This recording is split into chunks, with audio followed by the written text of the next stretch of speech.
Here is a sneak peek into this week's episode. If people have followed our content for a while, they'll see that our mission is to visit, and we put up an arbitrary number, but it's 50 countries with kids.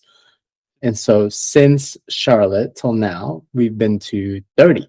Mm-hmm. And so I don't know when we'll hit 50, but there's no rush. We're just going to go with the flow. But yeah. Yeah, the goal was kind of just put there to help us be curious about places that we normally wouldn't be curious about. Yeah. You know, instead of always going back to the familiar places or places we visited beforehand, it kind of helps us look outside the box and go, oh, that place looks interesting. Let's give it a shot.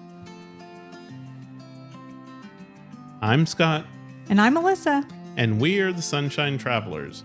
Our passion is travel and sharing our experiences with those who enjoy it as much as we do, or those who want to learn more about travel, or even those that just want to live vicariously through our travel stories. No matter where you fall along that journey, get ready to hear about our first-hand experiences as we visit some of the most interesting and amazing places on Earth. Our journeys are often influenced by those that we meet and talk to.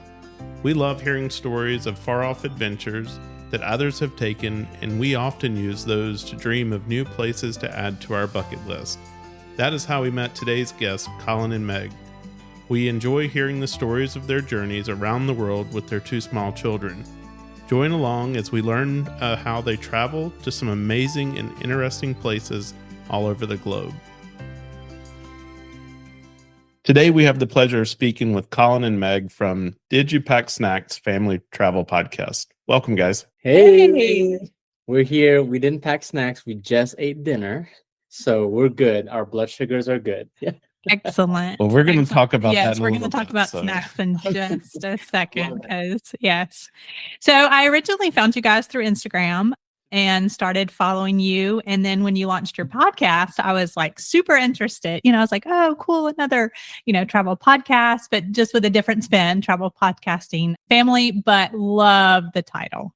Did you pack snacks? Because Scott and I talk a lot. I don't know if you caught any of those episodes where we talk about that, but talk a lot about, well, especially in the UK where we're like, well, the pubs were closed. Like, what are we going to eat? We're going to find food. We're going to get hangry. So yes, we definitely identify with having to have the snacks and all that kind of stuff. So we just wanted to start out by, if you'll just tell our listeners just a little bit about you guys and just the different types of content that you create and your family and all the good things.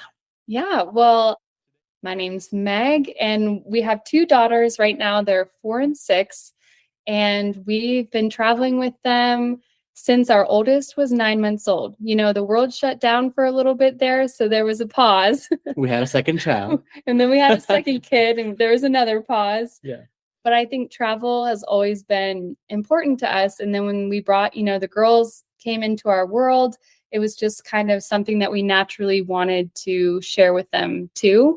So even though there were some hurdles to navigate, and there still are some hurdles to navigate, and bringing them along with us and deciding what adventures to bring them on, we just have kind of pushed our way through. So as we've done that, we just, I think, naturally wanted to share our journey and our story and encourage other young families that maybe have that travel bug like we did, but feel a little hesitant about navigating it with young kids. And we kind of just encourage them, like, we don't have it figured out, but we're going to show you what we're doing and the places that we're loving to explore. And maybe that would encourage somebody else to travel with their kids too. Yeah. So we share our travels on all the medias. All the things. We have video. We have your posts and your stories. And of course, we have the podcast. The podcast is the most recent thing that we've added. And the most fun. It's so much fun. Do y'all have the most fun? It is fun. Podcasts? Yes. We do. I think for us, the best part of it is sitting down and you're planning out an episode. So you go back and you look at all of your content and, itineraries and pictures, and you're just like, oh my God, I forgot that we did this, or I forgot that we did that. And you get to relive it and have those conversations. And so we just absolutely love the podcast part of it. Right. Yeah, I think for us, it's been fun because it's just Colin and I, which maybe somebody's going to hear that and be like, I'm out. I don't want to hear just y'all talk all the time. But we have loved it just because it's something that we're doing together, which ultimately is kind of what started us in sharing our travels. Is we kind of felt like we were living in two different silos sometimes. You know, Colin was doing his thing, I was doing mine, but then in sharing our travels and planning them and then doing the podcast, it's just this shared passion. And so that's been probably the reason that we love it the most, is we just get to connect over it. It's so much fun. And yeah, it's been a good time. Yeah. That's awesome. Yeah, because I do think like when you travel as a couple, well, and even as a family, right? The girls aren't planning the trips, but each person has their own role. Like I do most of the planning. Sometimes Scott does. I'm the tourist. Yeah, he's the tourist. But so you have your own, you know, like you said, you just kind of have your own different roles, and it brings that all together. So awesome. I'll tell you a funny story between the two. Well, we're really not good in packing the snacks. That's the problem, because we do get hangry. Yes, we do. But we do stop. We're like you guys. We do stop at a lot of like little convenience stores or grocery stores or that, like to see. Panic buying. Some panic. That's me right there. Megan plans it all ahead of time, and I just panic buy at the airport. Yeah, I do have to tell a funny story real quick, is that, you know, you asked who does the planning or whatever, and I am totally just the tourist. And the times that I have been in charge of the planning, like we'll show up somewhere and they'll be like, we don't have a reservation for you. Oh boy. And or we've been on different flights. Oh my goodness. Yeah. Wow. You're like, anyhow, I planned this, babe. I meant for us to be on different planes. Right. It was intentional. You said you wanted space, right? Right. So it's best that I remain the tourist and really enjoy the trip that way. Yeah, I get that. One day, Meg, I'll surprise you. You're flying alone. Well, thankfully, we were flying Delta, and thankfully they were able to get us on the same flight, because I do think it was like our anniversary trip or somewhere. I mean, it was just to like Cancun, but you know, so it would have been too far. But yeah, that was like, oh, okay. I'm not really sure how that happened, but yeah. I was telling Melissa, I was like, we have to go. We are going to miss our flight. She's like, we've got all this time. And I'm like, no, we don't. And so I showed her, I said, this is when we leave. And she's like, yeah, I'm not on that flight. That's amazing. Oh gosh, that's funny. Happy anniversary. Yeah, happy anniversary. Have your own little trip. Yeah. So just real quick, where would our listeners find you guys at? If they wanted to go out and listen to your podcast or see some of your content, where would they do that? Right. We're generally housed under @Colin and Meg. And then we just wanted the podcast to have its own name. That's why Did You Pack Snacks came about. But yeah. Yeah, Colin and Meg on YouTube, Instagram are primarily where we share, and then our podcast release every Wednesday. Right. We're a little too old for TikTok. We are there. We have an account with TikTok. I just, I'm only 33, but I feel old. I can't figure it out. Yeah. So I'm sticking to mainly the video editor. So I stick to YouTube and I supply any of Megan's needs. She'll be like, hey, I need a reel today. I'm like, yes, ma'am. Yes, ma'am. Well, we are not on TikTok either, but yeah. So, and Apple and Spotify and all the places. So we could just probably Google it and they'll pop up, because I think it populates a lot of the other ones. Awesome. Yeah. And I think you guys have a website. Is it colinandmeg.com? Yes. Bingo. There it is. That's the idea. That's right. Find us one place, you can find us everywhere, hopefully. And that's kind of what we did as well, is we started our sunshinetravelers.com. Yeah. And you can go and you can actually download the episodes from there, or you can find the way down to, Google, Spotify, Apple, all those things.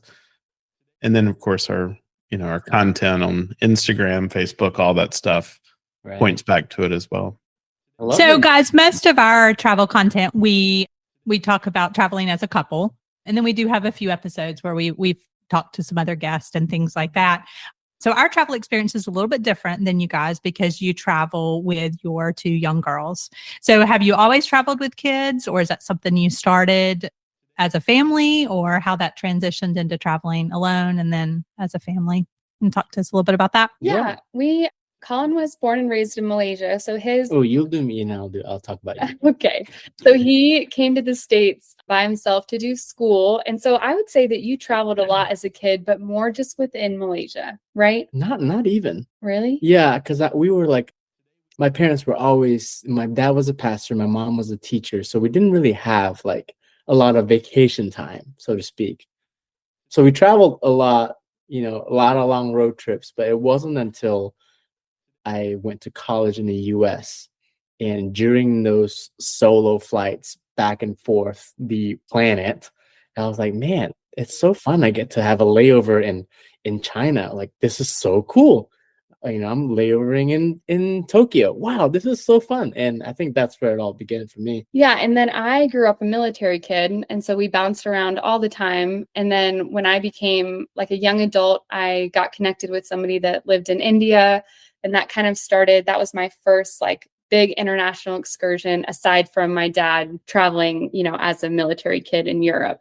So I spent some time in India and that kind of ignited it for me. And then when we got married, we were so poor, but we loved it, making memories together. We just started camping in national parks. That was like our thing early in marriage. Yeah. We would same. Yeah. But yeah, we just would find a cheap plane ticket somewhere. It didn't even have to be close to the national park, but if we could rent a car and get there within like 10 hours. Within the day? Yeah. We were like, that sounds like a good idea. And we'd pack our, tents and sleeping bags with us. So that's kind of what we did early in marriage. That's how we made it work. I remember before we had our first child, we knew that this was the year. And so we were planning baby moons, and we did the same thing like we do now. As we panic buy snacks, we panicked our baby moons. I think we had like 2 or 3 baby moons. Yeah, because we were our oldest daughter is adopted. And so we didn't know when we were going to get a phone call that we had been matched, with the birth mom. So it would be like September and there was no call. So we'd be like, well, we'll just fit in another trip in September. Yeah. Then it was October. Oh, still no call. We have time for another trip. Let's throw another one in there because everyone says this is going to stop as soon as she gets here. So yeah, we traveled a lot before kids, but then once Charlotte was home, she was about 9 months old, and we had a break in our jobs, employment. Yeah. And so Colin had really wanted to. I had quit my job because I really wanted to pursue being a songwriter. Mm-hmm. And I was like, let's move to Nashville. And at the time, I was like, hey, there's also no rush. We have these savings. Like, do you want to go travel some more? And we wanted to introduce Charlotte to his parents and his family. Oh, yeah, I forgot that part. They all still live in Malaysia. So we're like, okay, let's take this gap.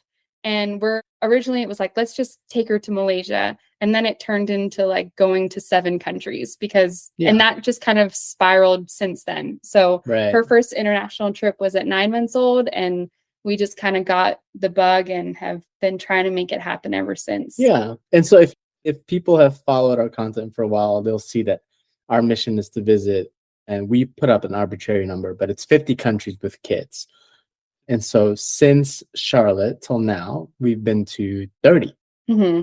And so I don't know when we'll hit 50, but there's no rush. We're just going to go with the flow. But yeah. Yeah, the goal was kind of just put there to help us be curious about places that we normally wouldn't be curious about. Yeah. Instead of always going back to the familiar places or places we visited beforehand, it kind of helps us look outside the box and go, oh, that place looks interesting. Let's give it a shot. So, oh, wow. That's really cool.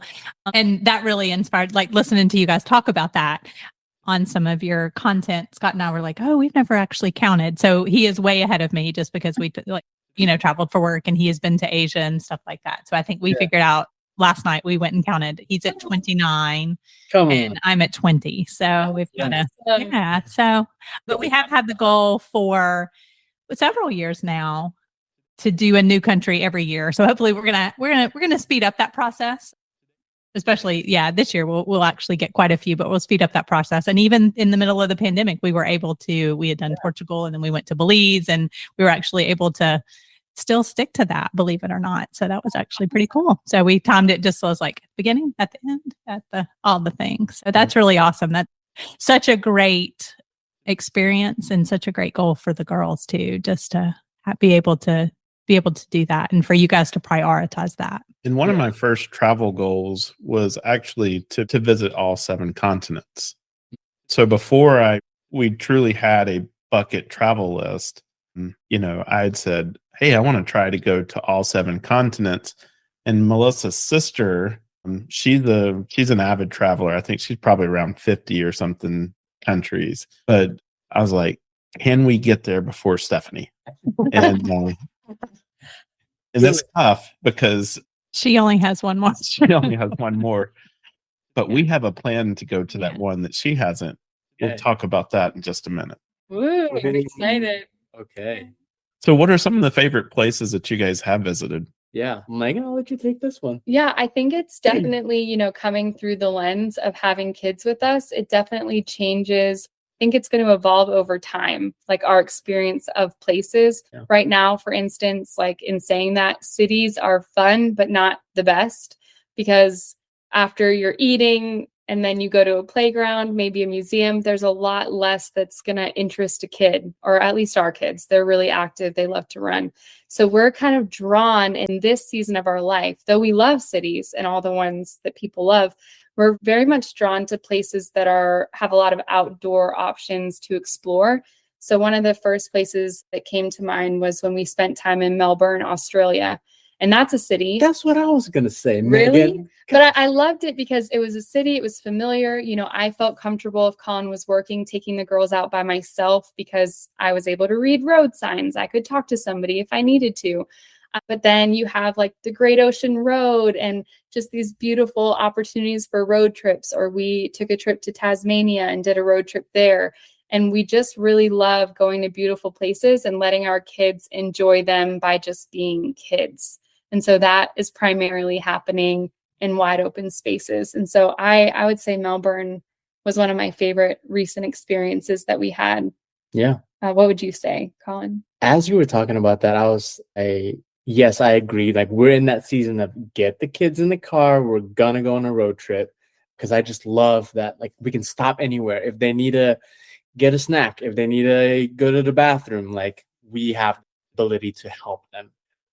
But as you were talking, I just thought, because I was born and raised in Malaysia, and we're going there again in November, and we don't get to go home a lot, but when we do, it's always a special time. So because I chose to come to America for school when I was 19-year-old Colin didn't think about 30-something-year-old Colin that has 2 daughters, and the reality of, man, I'm gonna raise a family, on the other side of the planet and away from the things that I grew up, away from their grandparents and cousins and all that kind of stuff. And so I think my favorite place is, I'm gonna say Malaysia, because I'm gonna give them as much Malaysian food as possible. I want them to, just do all the things that we take for granted, showing our kids the things that we did as we were kids. So I'm going to Malaysia. I want to take them to the jungles. We'll go find some orangutans. We're going to go see some elephants, all that stuff. Yeah. Yeah. That's a good answer. Yeah.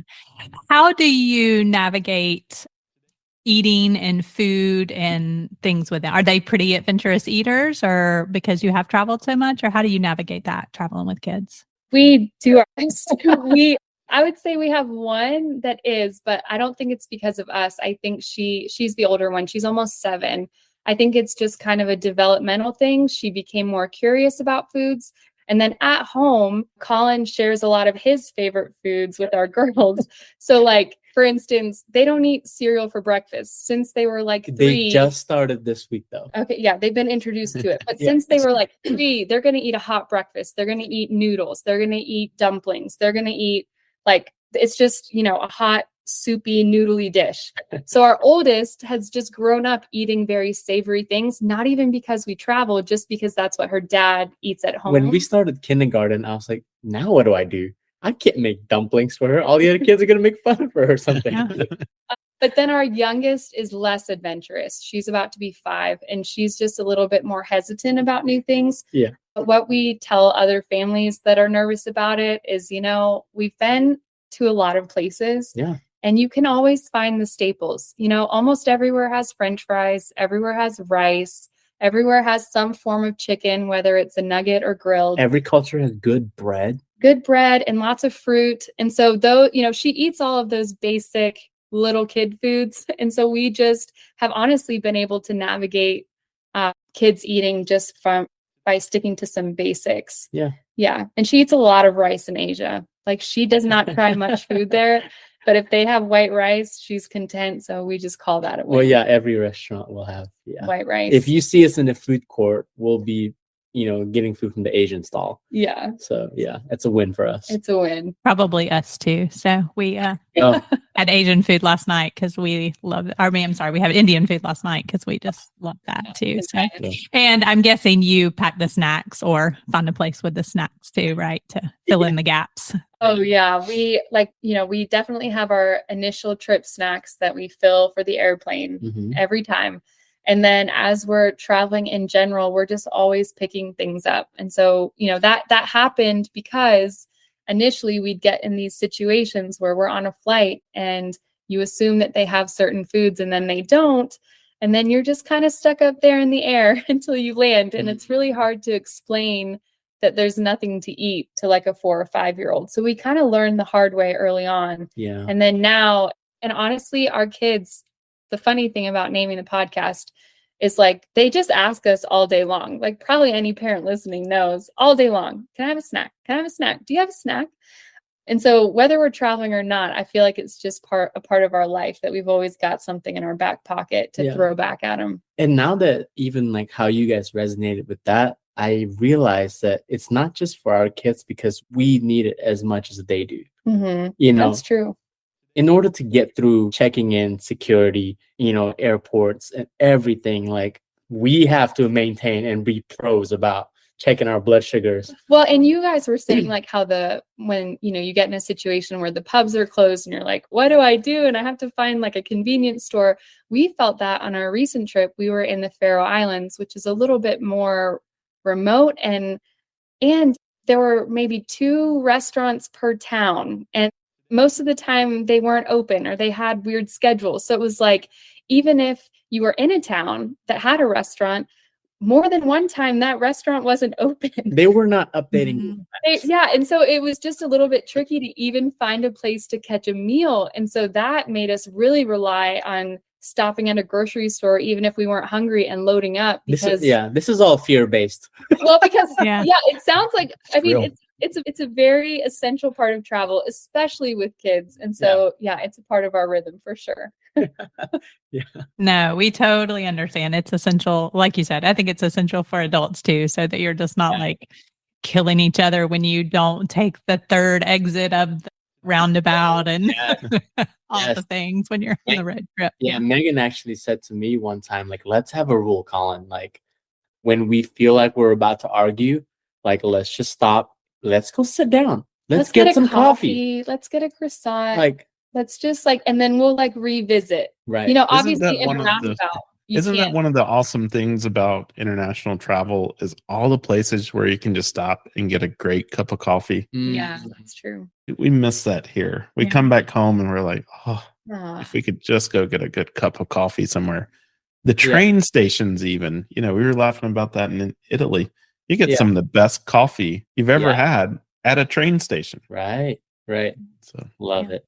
So something else that I think people would be especially interested in, because we do have people ask us about this for adult travel and couple travel. You guys are a bit younger than we are, but affording to travel and how you do it, how you prioritize it. I think that would be a huge interest to a lot of people. Yeah. I'll take this one. I looked at you. I was like, you should take this one.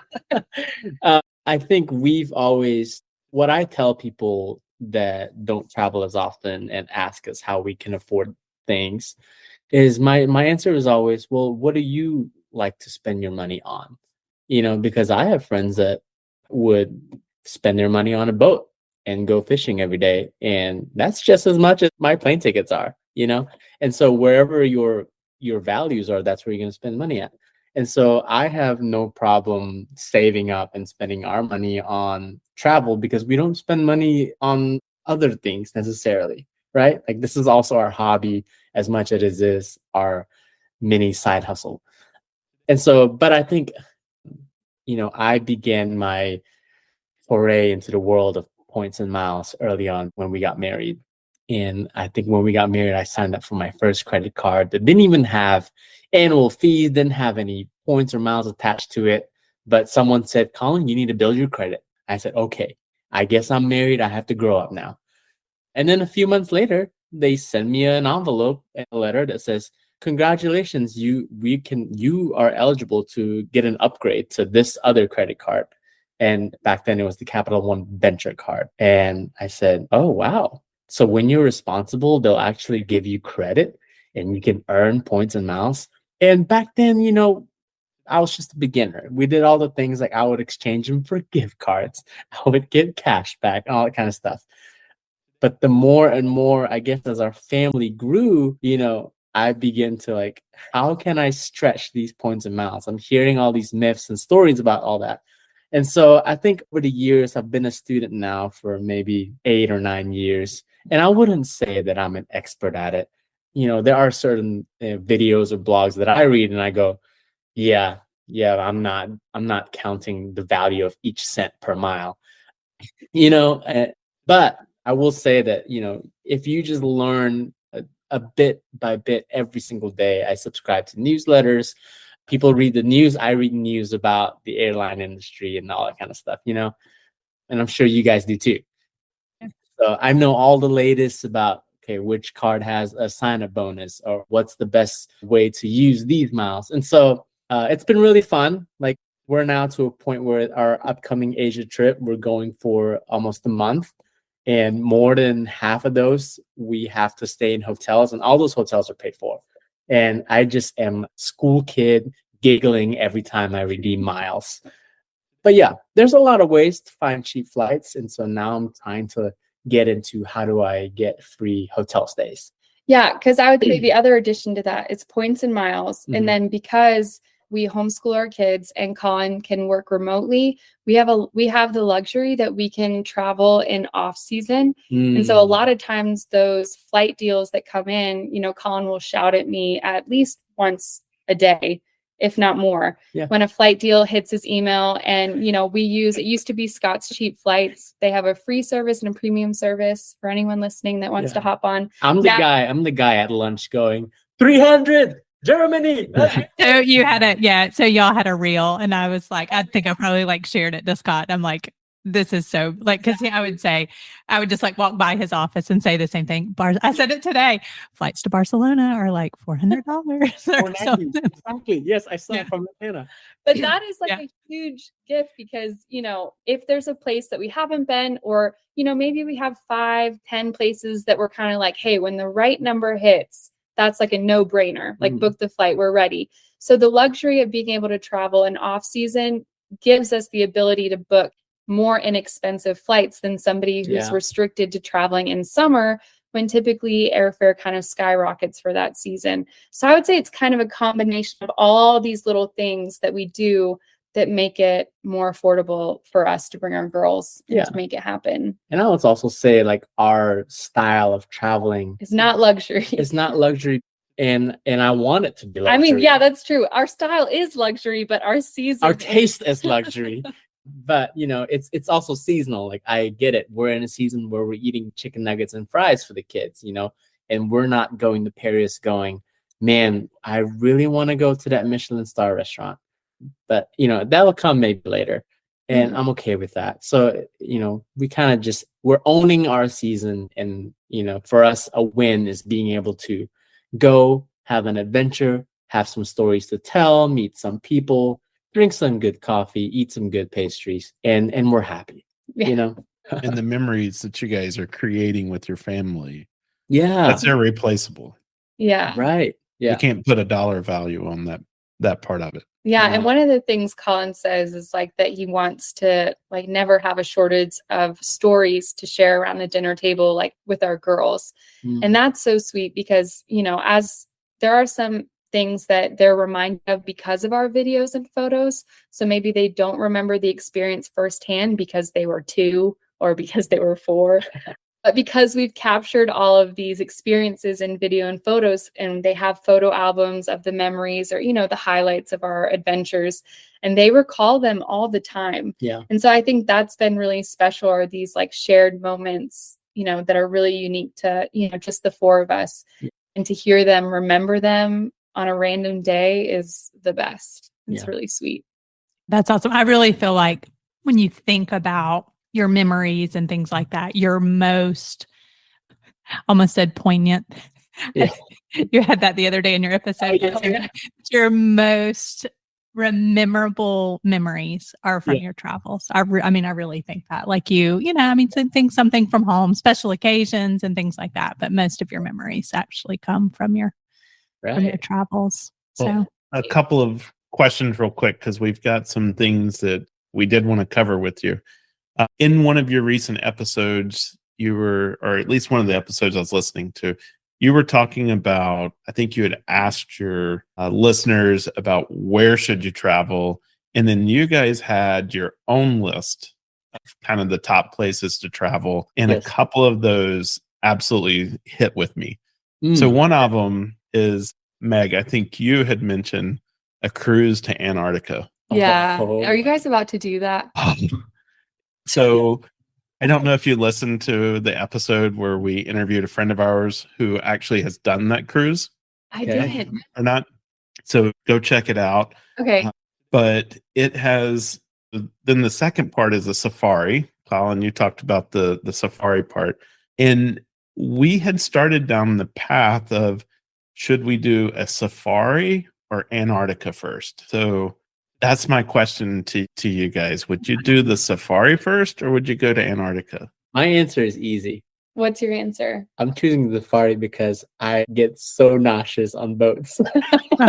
I mean, I definitely... Until we can fly to Antarctica, that's when I'm going. We were on a ferry recently, and it was a little rocky, and Colin got sick. And I was like, could you imagine like going through the Drake Passage? Yeah. Like with this one, it would be... Yeah, he's like, when they can fly me there, I'm going to go. Yeah. But that was my exact notes to you guys, is have you thought about the Drake Passage? Yes. Our friend Kathy was telling us that literally they have these straps that you strap yourself into the bed before you go to sleep that night when you're going across the Drake Passage. That is torture. Will not do that. Well, I don't know. I might drag you along. I think for us... No, you can't. You go. That's that day. Well, so you're flying by yourself. Relief band. Yeah. Come on, Colin. See, I bought one of those, Scott. I went to Target and I was so proud of myself, but it didn't work. No. There's one called Relief Band, and it actually uses an electromagnetic pulse type thing. We need that for you. And okay. So I was able to ride Guardians of the Galaxy back to back twice wearing this. And normally I would have just puked all over the place. Okay, so is this like a question that you're having because Antarctica involves some turbulence? Like, or is that like a thing of the past now you've conquered it? Well, we will definitely be wearing the little patches that you put behind your ears as well. Yeah. Are we going to link it in the show notes? Because I'm going to need those. Yeah, I'll send you the link. I mean, the relief band, the patches you have to get from the doctor. Okay, yeah. I'm doing that. But the relief band. I've tried this thing now on theme park rides, and it worked. It didn't feel the ride because I still felt the ride, but I didn't have the nausea that normally would have afterwards. Because I am just like you. Ferries, I have some of my worst experiences on ferries. It's the worst. It's the worst, Scott. Melissa and I have to go to Antarctica without you guys. So. No way. Antarctica's mine. That's that seventh continent that you got to get to. Okay. But, next year is our 30th anniversary. And so, we keep teasing our listeners, like, are we going to do a safari first, or are we going to do Antarctica? So, we might continue to tease that out just a little bit longer, but, definitely both of those. One of those is happening in 2024. Come on. That's exciting. Yeah. Well, selfishly, I hope it's Antarctica because I haven't done that and I just want to live vicariously through you guys. Yeah. But also, I think a safari, it's one of the most unreal experiences that we've had to see those animals up close. I selfishly want y'all to go to Antarctica so that I can get a real-time review on whether or not these relief bands and patches work. I'm a consumer and I need my reviews. Oh, So our friend Kathy said they got super lucky when they did the Drake Passage. It was Nothing. flat, nothing. And they got to go like super fast Yeah. through it and got to do all this extra stuff. But she said that the captain was said like that was the only time, right? Or 20 like years. never happens in 20 years. That was like his only time doing that. So anyway, lucky her. That's lucky, incredible. very lucky her. Yes, Yeah. absolutely. But definitely, we enjoyed the part about the safari, and we're probably looking to do it a little bit different than what you guys were talking about, but just collecting that information. Kenya is one of the places on our list. We've also been talking to a couple of outfitters out of Botswana, Yeah. and just very different safaris Yeah. for those locations. But That's exciting. we're actively collecting all of our information on both of those locations, Great. Yeah. and we're just going to keep teasing that along. Yeah. I can't wait. That's awesome. And So what are some other of your favorite places that you have visited? This is such a lame answer, but am I allowed to say Hawaii? I think you Yeah. can. Yeah. Sure. Because it's like It's great. it's a gem of a place. It really is, But I'll say, yeah, Hawaii speaks for itself. Well, I think you liked it because it felt like you have like as a young family traveling, if you didn't want to navigate a new culture, it's very, welcoming. It's America. Yeah. But you have the like indigenous culture of Hawaii that's also there. And so it feels kind of like that both and like you're getting to experience something unique and special while also having the comforts of, still being in America. I think that was a reason that we suggested a lot to young families. But I mean, you guys mentioned Portugal. I loved spending time there with our kids. We were there like kind of at the beginning of winter. So it wasn't even summer, but it was still warm enough to play on the beach and hang out. And we spent a lot of time in the Algarve, primarily Lisbon and the Algarve were where we spent a lot of our time. Yeah. And that was fun. And another country that we talk about a lot is Thailand, again, because of their beaches. I think in our season of life, a beach is just something that's going to make everyone in our family really happy. Our kids can run and play and entertain themselves for the entire afternoon. And so if we can get a city like Bangkok, but then have another part of our trip that's like down in Krabi, like by the beach, then everyone is winning. We're getting the food, we're getting the outdoor activities, our kids are able to explore. Yeah. And so right now I feel like those kind of destinations kind of stick out because we're all happy there. So Yeah. And would you say for a young family, if you can find some cheap flights to Thailand, then it's fairly affordable, correct? Once you get there. 100%. yeah, You can even go live there for a month. I think when we lived there for a month and it was like $1,500 for our apartment in the middle of Bangkok in a great area right next to a bunch of malls, right next to like a children's activity. And it was just prime location. Yeah. And then, when you're eating street food, if you're cool with that, meals were only a couple dollars a piece. You could even have your street food delivered to your house, like Uber Eats status. So you didn't even have to leave, but you'd still be getting it for that inexpensive price. Yeah. And then traveling within country, I think it's a really affordable place to go, minus the airfare. So if you can snag a deal, then once you're there, you can really make it work I on would a say, small budget. And I'd say if you want to go somewhere else in Asia, I would always look into flights into Bangkok. It is like that gateway to Southeast Asia. They always seem to have better flight deals from in and through Bangkok. So yeah, like make it a 2-for-1, go to Bangkok and then your final destination. Right. You could do And that. then do you find that kind of like Europe, then you can find some pretty cheap flight deals? Yeah. Flight deals then. Yeah. Yes. Well, yeah. Once you're in Southeast Asia, it's pretty cheap. Yeah. Like our trip this November was because of a flight deal. Like we were looking to go back and see family. We knew we wanted to get to Malaysia, but there was a flight deal actually to Bali. We haven't spent time there yet. So we were like, oh, that's interesting. And it lays over through Hong Kong. So Colin called the airline and just asked, instead of having a 6-hour layover, could we have a 4-hour layover or 4-day layover for the same price? And they were like, yeah. We thought, cool. So we're flying in. So instead of having, 6 hours in Hong Kong, we're spending 4 days there. And then we're taking our final flight to Bali, spending a little bit of time there. And then domestic, like a Southeast Asian airline, flying from Bali into Kuala Lumpur to go to Malaysia. And that was very affordable to make that flight. So then we were laughing because it all sounds good on paper and the price is right. But then when the trip is over, we're flying from like Colin's small town, a 3-hour flight to Kuala Lumpur, the capital of Malaysia. Then we have to fly back to Bali. Then we have to fly back to Hong Kong. Then we have to fly back to the States. So it's like we're kind of doing this zigzag. And this happens all the time, which I will say, if you choose to fly budget airlines, it's just not going to be the most convenient. And every time this happens to us, which is every time we travel, we say, man, wouldn't it have been nice if this was just one flight back home? But then we forget about how long those travel days were. And then the next flight deal hits the inbox and we book it anyway. 2 months later, you don't remember those things. Like, it's just 48 hours. We'll be fine. We'll be fine.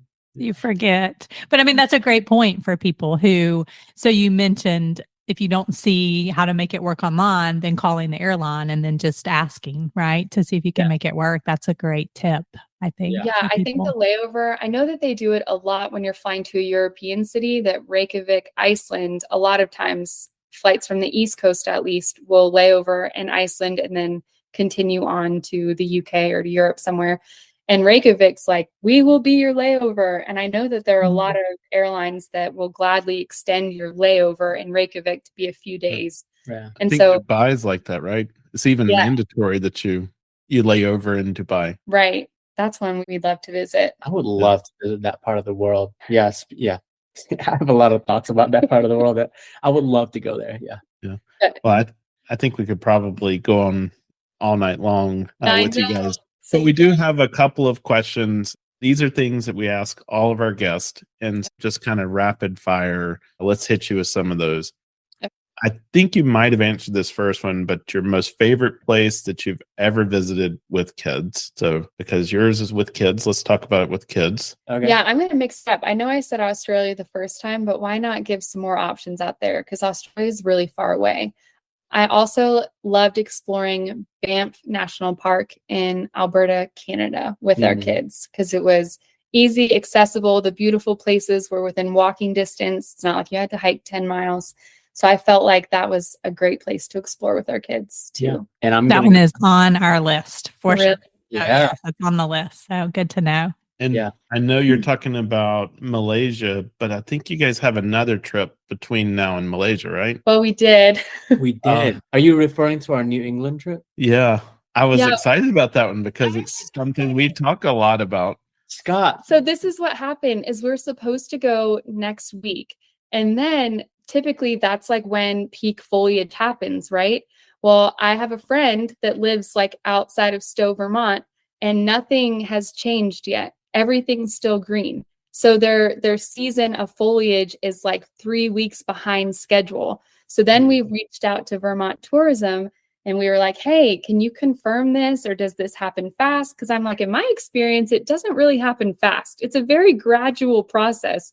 And they were like, yeah, if you come next week, you'll see just the beginning of things starting to change. And so we just kind of looked at each other and I said, I would rather save that money and save that experience and for the opportunity to go when it's what I'm waiting for. You know, when you have like a bucket list experience. Yeah. So now that peak foliage window is too close to our Asia trip. So we're going to have to maybe circle back 2024. But I was bummed too because I was going to get my hoodie. I was going to eat apple cider donuts, creamies. So that's one of those things too, when you're planning a trip around the Northern Lights or around a certain natural phenomenon, you can't control it to line up. And we're lucky enough that we kind of have this insight beforehand and we can shift and say, okay, I know Vermont's beautiful, but I was going to experience it in all the orange and red goodness. Yeah. And so, I'm gonna save it and try again next year. So yeah, because that would be hard for people who don't travel a lot. And then that's the one trip that they planned. And then you kind of are like, oh yeah. So risky.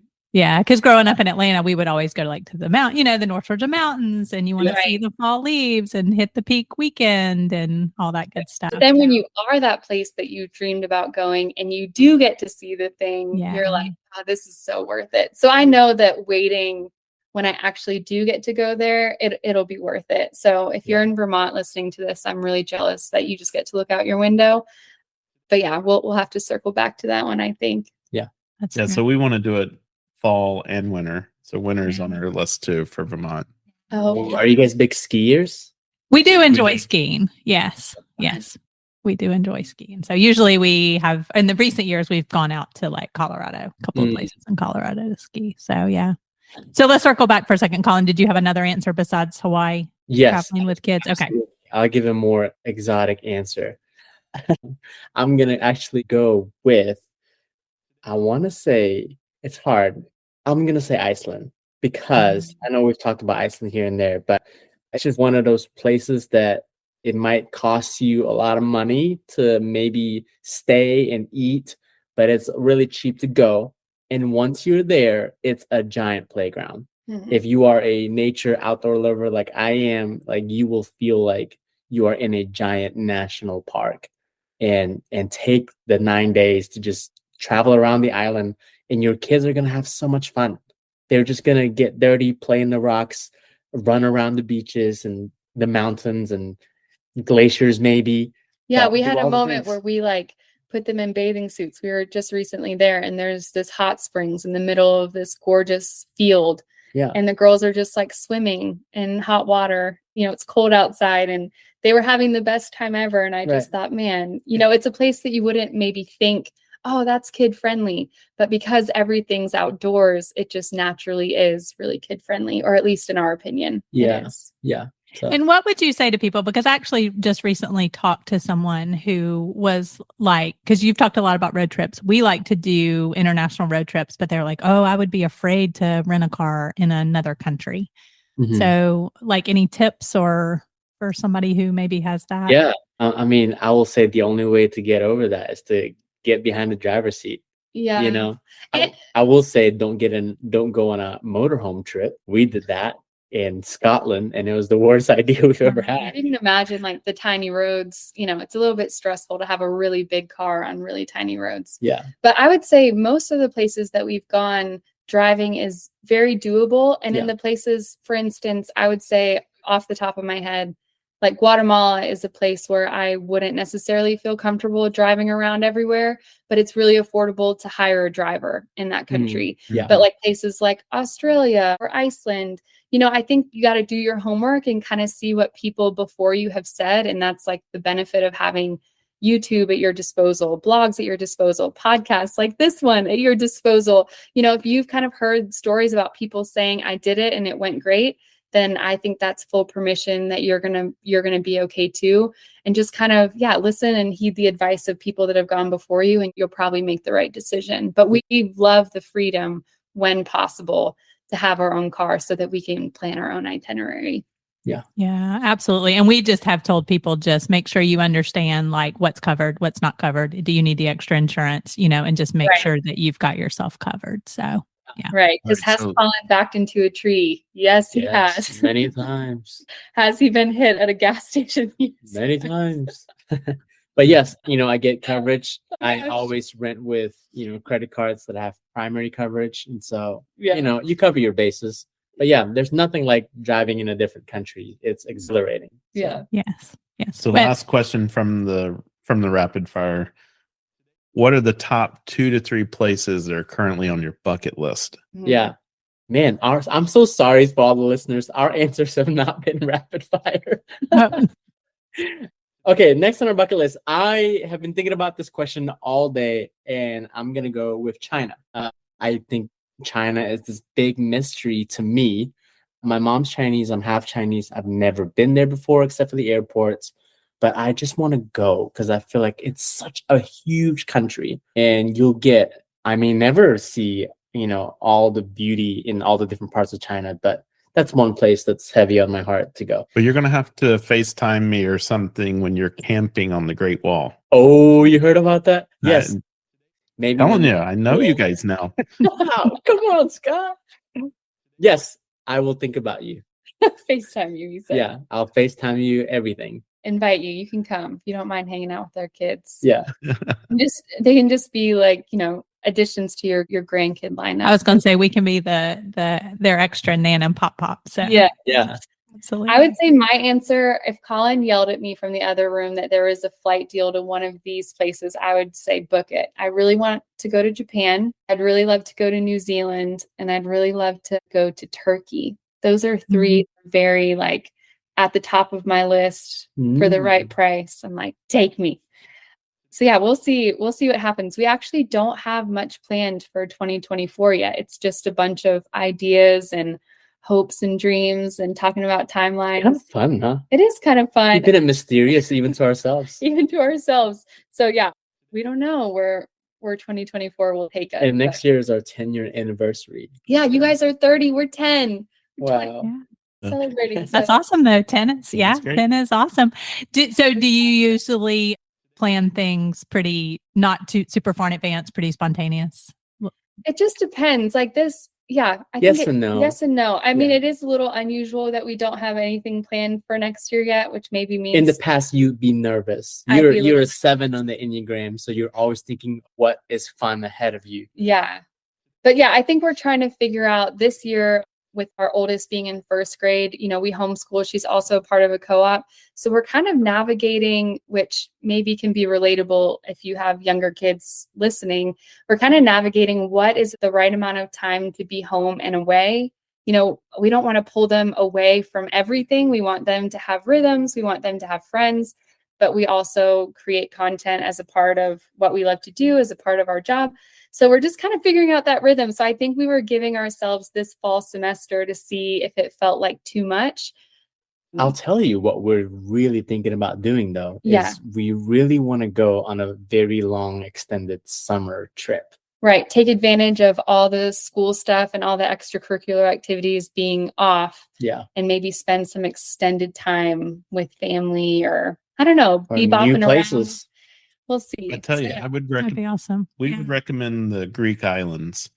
Not very ooh, expensive, right? You can be there and stay there, not very expensive. We found that the food was not very expensive there, Yeah. but those islands are amazing. Yeah, especially away from like Santorini and Mykonos and the really popular, like go to the places that you've never even heard of before. Yeah. No, sounds like yeah. that's Okay. Yeah. Done. okay. And then you could road trip on the mainland as well. So like a lot of people do that. So that would be awesome. Well, I have to say that these tips have been great for us because our daughter actually wants to take their kids who are 5 and will be 2 to Europe for the first time next year. And so they want Nan and Pop to tag along and help and do all the things. So That'd be so Yeah. fun. been great. They want to bring the babysitters with them. They want to bring the babysitters with them. So we do have one final question. Scott always Okay. asks me about whenever we're talking about destination or whatever, what we pack. So Meg, are you the packer of I'm all the packer. kids things? So I guess for you then, what are your have to have for the girls? For the girls, I would say, separating clothes, like, obviously wherever we're going, I spend a lot of time. Also, I'm going to confess something here that I've never shared before. Even to me? Yeah, well, I spend a lot of time coordinating like the things that they're going to wear will look okay in pictures. Isn't that silly? If they're going to have a jacket, it can still be a pretty color, but it's just got to like have some kind of vibe. So I probably spend way too much time thinking about things like that. Okay.